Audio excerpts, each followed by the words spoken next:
As a friendly reminder, please be a good audience member as it is an important part of our presentation. Please give these students your attention and respect as they share what they've learned over this project. To start off, let's have Albert, Avery, and Jason to present of the Good Shepherd Ministries.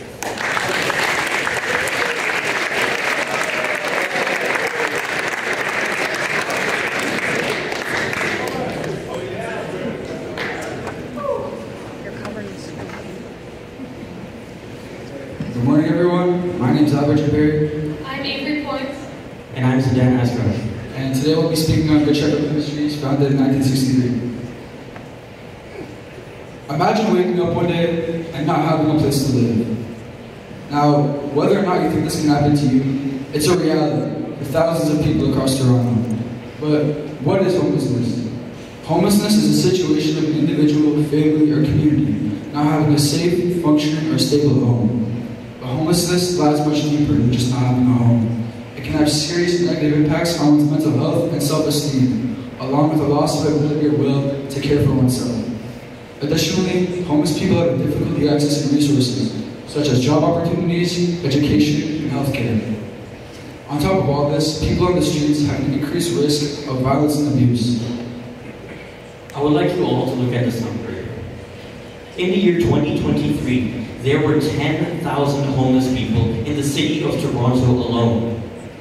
What's equally disturbing is the fact that poverty is rising because food and housing costs are rapidly increasing. Let's look at the demographics of Toronto's homeless people. The majority of shelter users are adult males, people in their 40s and older, and people with disabilities that we cannot see, such as a brain injury. Now, what is Good Shepherd? Good Shepherd is a charity located downtown Toronto, 412 Queen Street East. It is well known on the streets of Toronto. It provides a warm meal, clean clothes, and a clean and safe place to live. Regardless of why you seek help, everyone is treated with care. It provides programs targeting all demographics, treating everyone with care and respect. Getting into a quick history of Good Shepherd, the program is based off a value from 1555 from a man named St. John God, who was a soldier turned healthcare worker and dedicated his life to helping people. In 1963, Good Shepherd first opened the doors, providing warm meals, clothes, and shelter.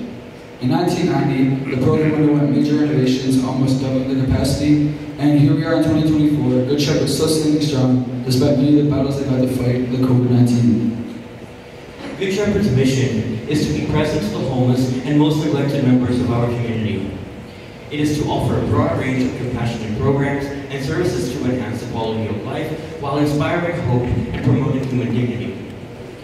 Good Shepherd's vision is to alleviate the effects of poverty while striving to eliminate chronic homelessness within our community. The 5 core values of Good Shepherd are as shown: hospitality, quality, respect, responsibility, and spirituality. Now, what is Good Shepherd's programs? There's the DARE program, Veterans Housing Navigation, Meal Service, Barrett House, St. Joseph's Residence, as well as the Pastoral Care Program, which holds funerals for people who have passed at Good Shepherd, as well as holds daily masses for anyone who wants to attend. Now, the DARE program. The DARE program is a 25-bed pre-treatment and post-detoxification program. People there will receive food, shelter, clothes, and toiletries. It offers a supportive, safe place to live for homeless men awaiting treatment. While living on the streets, it is almost impossible to stay clean. Good Shepherd offers housing, which is critical for treatment goals. Now, Veterans Housing Navigation. Good Shepherd is the only homeless shelter in Toronto that offers specific support to veterans. Good Shepherd finds homeless veterans housing, as well as offers support for addictions and enhances social skills. Veterans training and employment workers supply employment services such as resume support, mock interviews, and job search techniques. Good Shepherd has 2 supportive housing units, and the first one is the Barrett House. This unit opened in October of 1986 and was Toronto's first supportive housing residence for people living with HIV and AIDS. It is a 6-room supporting, caring, and secure place for residents over 18. It first started when there was fear and suffering due to AIDS. In addition, the Barrett House is mainly for people in wheelchairs or in need of 24-hour care. The St. Joseph's residence deals with seniors aged 55 plus who have a history of chronic homelessness. These seniors have little to no funds to help them escape the cycle of poverty they've been placed into, and priority is given to those with mental health issues, addictions, or disabilities. At Good Shepherd, more than 1,000 meals are served a day. Anyone is welcome to join, and these daily meals are served from 2 to 4 p.m. Residents at Good Shepherd get 3 meals a day, including breakfast, lunch, and dinner, and anyone can come in at any time to pick up a snack. Why did we choose Good Shepherd? Our research showed that Good Shepherd has made a significant impact in the downtown homeless community. Last year, their team fed over 330,000 hungry people. Good Shepherd has welcomed homeless people with open arms. In doing so, the charity has helped save thousands of lives. They currently have 107 shelter beds for the homeless. The shelter has a dedicated team who works with homeless people to find them a home of their own. Good Shepherd has several programs that support people with different needs. As a group, we wanted to choose a charity that is doing incredible work for the community. Good Shepherd receives almost 2/3 of the revenue from the government, with another third being from community donations. This money goes into a variety of different places as seen, such as homelessness prevention, shelter services, drug and alcohol rehabilitation, and many more. Meet Iltia. Iltia moved from Sudan to Montreal in 2019. He worked non-stop to send money back to his wife and kids. He lived in fear. He was guided to housing workers at Good Shepherd, who prepared him a resume and cover letter. Now, he lives happily with his family in Scarborough. Now, future goals and long-term plans. Good Shepherd has bought a property and is planning on building 100 supportive housing units for people exiting homelessness. These units will serve people ages 55 plus and will target people who might need an alcohol program.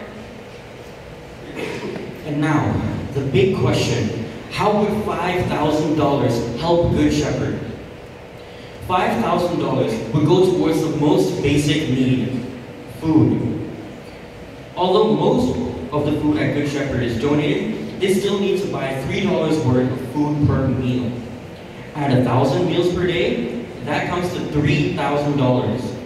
Food prices are on the rise, therefore the shelter's food budget has been negatively affected, and Good Shepherd is struggling to cope with the prices. Now, you guys in the audience may be asking, what can we do to help? As seen, there's a long list of things we can do to help. Volunteering at Good Shepherd, donating money or goods, you can bake at home, you can organize or participate in food drives or sock drives, and we can talk to our MPs to advocate for homeless people with disabilities. Here is Good Shepherd's contact information, including their phone number, address, and email. It is a registered charity, and the registered number is given here. They're also on Facebook, Twitter, Instagram, LinkedIn, and YouTube. During our visit to Good Shepherd, a lady named Helena was kind enough to give us a tour of their facilities. In these photos, you can see the cafeteria, as well as the storage room. Good Shepherd also has a huge kitchen, a clothing room, washrooms and showers, a medical clinic, common rooms, and a chapel. Lastly, Helena said something that stayed with all of us. She said, a lot of people on the streets hate themselves and feel totally worthless. A simple smile and a hello can make a homeless person happy. Remember that a person who is looking rough might be you one day. Thank you for listening to our presentation.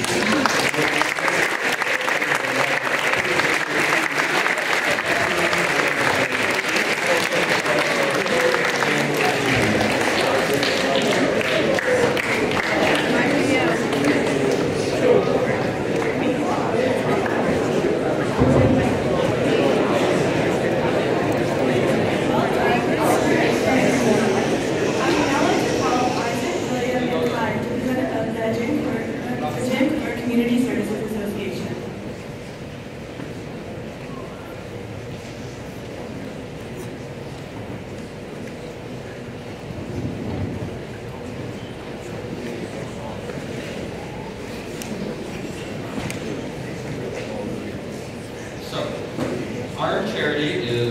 Agincourt Community Services Association, which is to be presented by Isaac Whitman, And William Christophilus. So, what is AXA? AXA is a charity which is local to Toronto and CRA certified. Why did we choose AXA in the first place, you might be asking yourself? Which is relatively simple but also quite a complicated answer. This answer is that we love that not only do they try and help with just one thing, but they also thrive and push themselves to help with anything or anything that ever comes up in the community. In fact, they give out a lot of food every day in order to try and help people survive and thrive. This is to the point that they even give out approximately 300 meals each and every single day. So what exactly do they help with? As I mentioned, they help with food, but they also help with a large differing amount of issues. Especially they help with newcomer support or emergency food access. But they will still help anyone and everyone who is in need of aid. The main things that they help with are, as I mentioned, emergency food access, where they give out to over 11,000 unique individuals each and every single day, each and every month. And homelessness and prevention for homelessness, as well as housing supports, which is to help get people off the streets and hopefully thrive. They also help with child, youth, and family supports, newcomer supports, community hubs, community initiatives, as well as financial empowerment and tax benefits. So, what exactly is the social issue with AXA will help with? They will provide, as I mentioned, social services to anyone and everyone who comes to them. That means that regardless of your age group, whether you're a youth or a senior, if you come to their doors, then they will do their best to help you. They will also help people who are struggling with poverty or newcomers to Canada. Whether that means that you need help with food insecurity, homelessness, newcomer settling, domestic violence, child abuse, or are struggling with systemic poverty, then they will always do their utmost to help you thrive and get out of the hard place that you are currently in, regardless of who you are or what your background is. So what is the history of the charity? In the 1970s, AXA was founded by 8 local faith groups with Reverend Bruce Scott leading the charge. Their efforts commenced in a small church located at Bertram and Shepherd, where they initially focused on offering critical resources such as information and emergency food assistance. Over the years, AXA has blossomed into a cornerstone of the community, broadening its reach to advocate for and deliver an array of support services designed to tackle various social issues and hardships individuals and family face. So what programs and skills does AXA offer? AXA offers diverse services to address the various community needs. Among these programs tailored specifically to newcomers to Canada, providing essential support and resources to help them integrate into their new environment. Additionally, AXA offers family and child programs catering to the well-being and development of families and young ones. Furthermore, the organization is committed to facilitating housing access and preventing homelessness through its initiatives and advocacy efforts. Moreover, AXA is crucial in providing emergency food provisions and ensuring that individuals and families in times of crisis have access to nourishment during challenging times. Through its multifaceted approach, AXA remains steadfast in its mission to serve and uplift the community. So that's all sweet, but what would they do if they won the $5,000? In the event of winning, AXA intends to allocate the $5,000 towards furthering the development of their food center and enhancing security measures. Since its expansion in 2022, the food center has played a vital role in addressing the nutritional needs of the community. Despite the regular influx of food donations, there persists a continuous request to meet the various needs of all individuals relying on the center services. Therefore, by directing funds towards the food center, AXA aims to ensure a sustained supply of essential food items, enabling them to cater to the increasing demands effectively. Moreover, investing in security measures is paramount to safeguarding both the facility and its beneficiaries, fostering a safe environment for both the facility and its beneficiaries. AXA efforts to uphold its commitment to supporting the community's well-being and addressing pressing needs effectively. Unfortunately, despite being able to expand their food center to provide more food to the community, Agincourt still faces a lot of issues that prevent them from providing as much as they would like to. Now, the main issue that Agincourt faces is the lack of funding. Like most other charities and nonprofit organizations, AXA gets most of their funding from the government and the different levels of it. However, because of the lack of funding from said government, It prevents Asian Court from providing the amount of food and other provisions that they need to provide to other people across the Scarborough. But if you want to help make a difference in this, you can volunteer, talk with elected officials, and just tell people about what Asian Court is trying to do. You can also go on their website and read about the stories of people who have been positively impacted. And that way they can make a bigger difference in their community. Now, despite the issues that Asian Court faces, they have been able to not only provide services to people in need, but change their lives. One of the stories that we were told when we went to speak with one of their senior members, Lisa Otella, was the story of a man that they helped somewhere around, I would say, 20 years ago. 20 years ago, this man, who will be unnamed, was living on the streets of Scarborough, homeless. And every day, the people who Asian Court hires to come around in vans and look for homeless people and give them food and blankets and other stuff, they would find him and they would give him supplies so that he could survive the day. And every time that they saw him, they would ask him if he wanted to come inside to a shelter so he wouldn't be in the cold. And every time they did speak to him, he would respond in a, we'll call it less than polite manner. But every day, they still came back, they gave him food, and they gave him other things to survive. And each time, they would ask him if he wanted to come inside. And then, there was one winter when the man knew that if he stayed outside, he would most likely not live.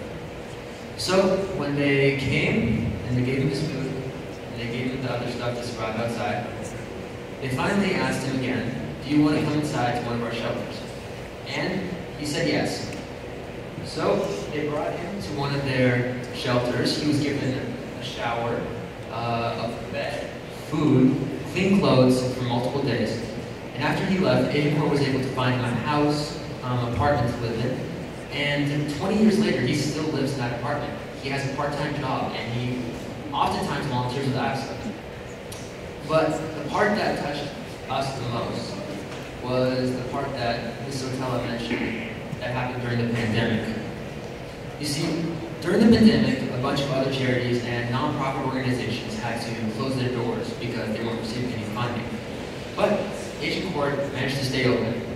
So, one day, the man came down and he donated to them the last $65 he had, saying to them, this is all I have right now, but I want you all to have it, because you helped me, and I want to help you. And this man is just one of the people that Asian Court has been able to provide support to and get back on the table. Now, there are multiple reasons why AXA should be selected to receive the $5,000 grant. First of all, they provide a multitude of different services that allow them to have a bigger impact across Scarborough.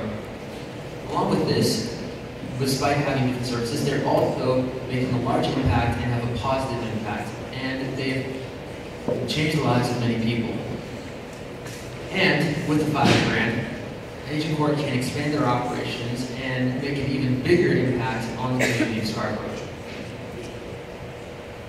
So, where can you actually get in contact with them or find them?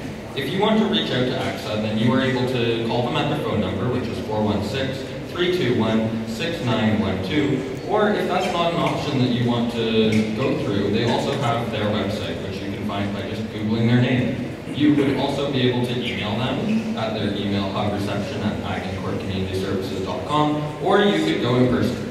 Going in person, of course, they would be happy to help you, and they would let you inside with open arms to try and aid you in whatever problems you're having, or just speak to you, and that could potentially lead to you volunteering for them.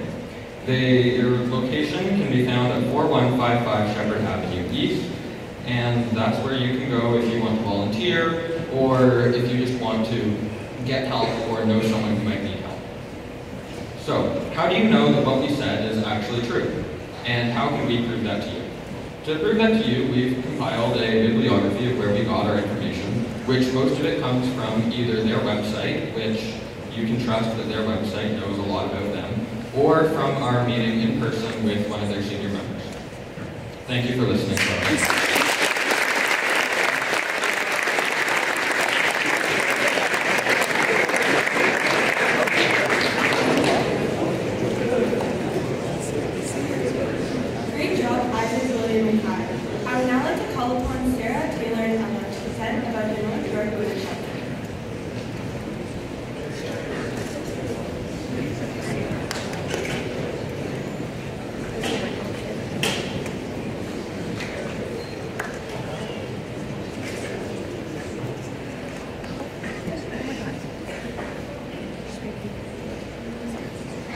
Hello everyone. Today we'll be talking to you about the North York Women's Shelter, presented by me, Taylor, Sarah, and Ella. To start off, we're going to show you a quick video to go in depth on our topic.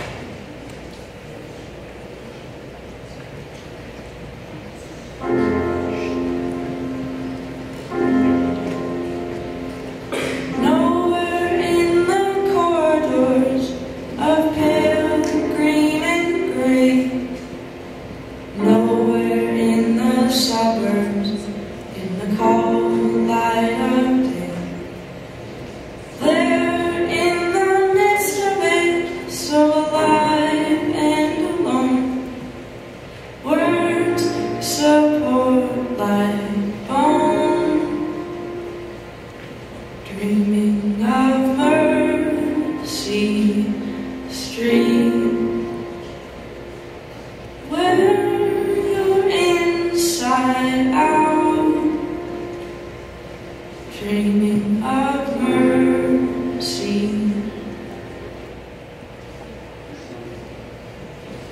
Did you know 1 in 3 women worldwide have experienced physical and/or sexual violence? 2 out of 3 children are exposed to trauma and violence. 30 to 60% of intimate partner violence cases also include child abuse. Gender-based violence happens everywhere without you knowing. This is why we are here to help promote our shelter's role in preventing violence and abuse in our community.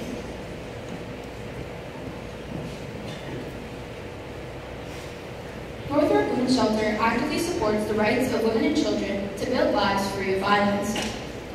The shelter does their part to prevent violence against women by providing non-judgmental safe shelter, advocacy, a range of programs and services, as well as a 24-hour crisis support line for those experiencing this brutality. The first of its kind anti-violence shelter in Canada, designed with evidence-based principles, hosts the Anne-Marie D'Amico Community Service Collective. This collective offers extensive support services to North York individuals who have faced violence, aiming to overcome barriers for women accessing services. These include tailored trauma-informed support for marginalized groups, consolidating services to ease travel stress, and aiding navigation of support systems for referral and resource access. As the president of the NYWS stated, the history of the North York Women's Shelter is a history of people who care, a history of individuals with drive and determination, of people fighting for a cause they know is right, a cause well worth fighting for. Rita Duanish was the shelter's first president, who was a survivor of abuse and a lifelong activist. Since September of 1984, NYWS has been in operation for 24 hours a day, 365 days a year, and is able to accommodate 30 women and children at any given time. For 35 years, the NYWS has been a place of healing, empowerment, and refuge. The NYWS has provided safety and support for over 11,000 women and children impacted by violence and helped them heal from the trauma of the abuse. Throughout history, women have had a tendency to be silenced, and what the North York Women's Shelter is doing is allowing women a chance to speak up against the violence being committed against them in their homes and provide a safe haven for when they decide to leave their unsafe environments. The nonprofit organization works to protect women from violence, provide an environment of security for them to live their lives, and ensure communities. In addition to that, they work to empower females and make them feel comfortable in their own bodies and guarantee that they are loved. After Anne-Marie tragically lost her life in the Toronto van attack on April 23, 2018, the D'Amico family decided to honor her memory by establishing the Anne-Marie D'Amico Foundation. This foundation played a pivotal role in supporting the creation of the NYWS's new shelter, raising $1 million for the Her Built campaign. To ensure Anne-Marie's legacy lives on, the shelter was named after her, the Anne-Marie D'Amico Community Collective. This facility now serves as a safe haven for women affected by violence, providing vital support and refuge.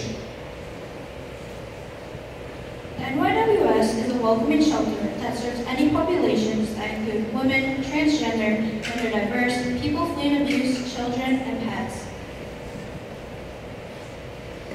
The NYWS has served a total of 54 adults, 72 children and youth, as well as their pets, including 4 dogs and 8 cats within the past 2 years. Currently, at the NYWS this past year, 15 children and youth have received educational assessments/report cards.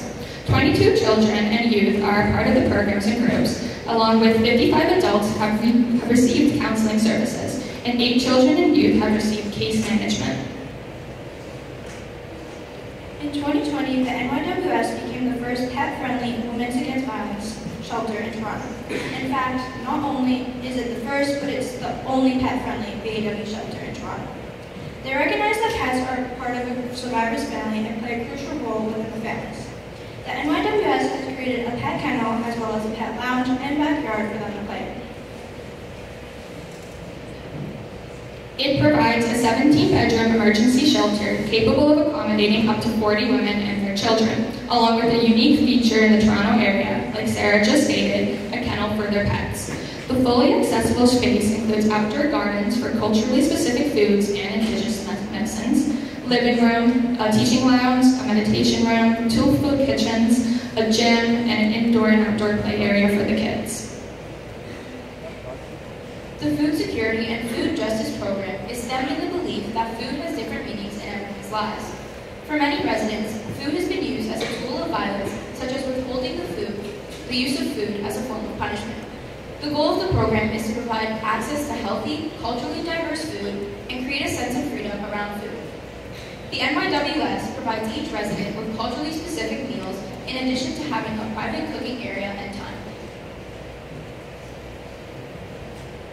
Support for trauma counseling is a crucial component of care that the NYWS offers its survivors. The trauma counselors at NYWS are aware of the ways that mental health is impacted by class, gender, and race. They examine each survivor's needs individually and offer the right clinical support. Since mental health care during transition is extremely helpful, survivors of NYWS have access to trauma counseling for 6 months after leaving the program. The NYWS offers children's education to all children within the shelter. 60% of the survivors are children, and 80% of them are under the age of 7. The NYWS recognizes that children who have experienced exposure to violence are more likely to experience difficulties in academic and personal growth, which is why they created a program to focus on creating individualized plans for each child at the shelter for academic support. The CEF also gives children with special needs and learning differences the support and resources that they will need. We have the awesome opportunity of visiting the Anne Marie Community Collective created by the NYWS. We were recruited by a very nice woman named Anita. She was very helpful by answering all of our questions and showing us around the facility, allowing us to gain a better understanding of how things are run on the inside and how vital the work these women do really is. The long-term effects of NYWS's work on survivors includes raising awareness of gender-based violence, working to stop it, and realizing how important it is to support women, transgender people, and other people who identify as non-binary when they are escaping abuse. Through focusing on anti-oppressive practices and acknowledging the various challenges their clients experience based on their identities, and to focus on client-centered approaches for each individual, the NYWS has an impact on other societal issues, such as the systemic oppression of marginalized people. NYWS is funded by the Ministry of Children and Social Services. They are also funded by government grants, foundation grants, capital campaign contributions, and rental income.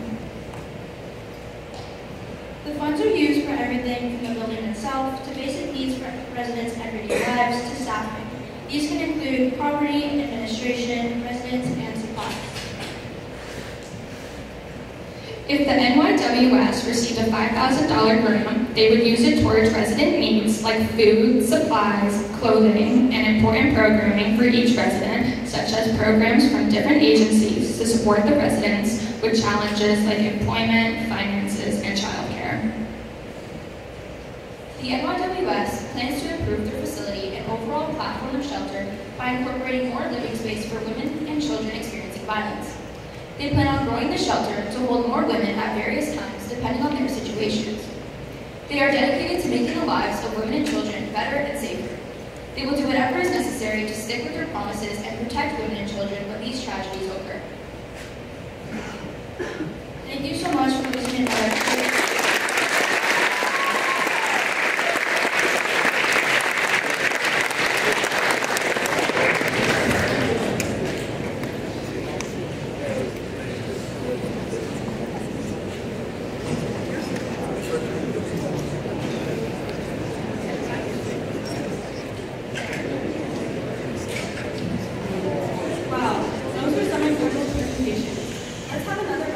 applause for all of those teams.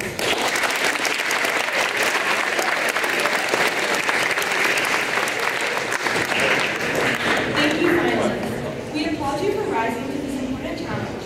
It takes courage to stand up for something that you believe in. At this time, our judges will deliberate and determine which charity will be receiving the $5,000 YPI grant. Thank you, judges. In the meantime, I will turn things over to Mr. Mariano and the grade 9 band.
efforts, you have set example to each other in how to engage with the issues in a meaningful and critical way.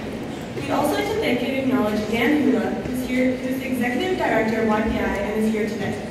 Crestwood has been very fortunate to work with YPI for the past 20 years, and Dan and his team for continued support. It's important that we also thank those who fund YPI and make this program possible. What you've accomplished this year is a massive achievement, and you should all be very proud. I urge you all to stay involved with the charities you're represented in YPI, keep raising awareness, keep breaking the stigma, and keep challenging yourself and volunteering in ways that are meaningful to you and your community.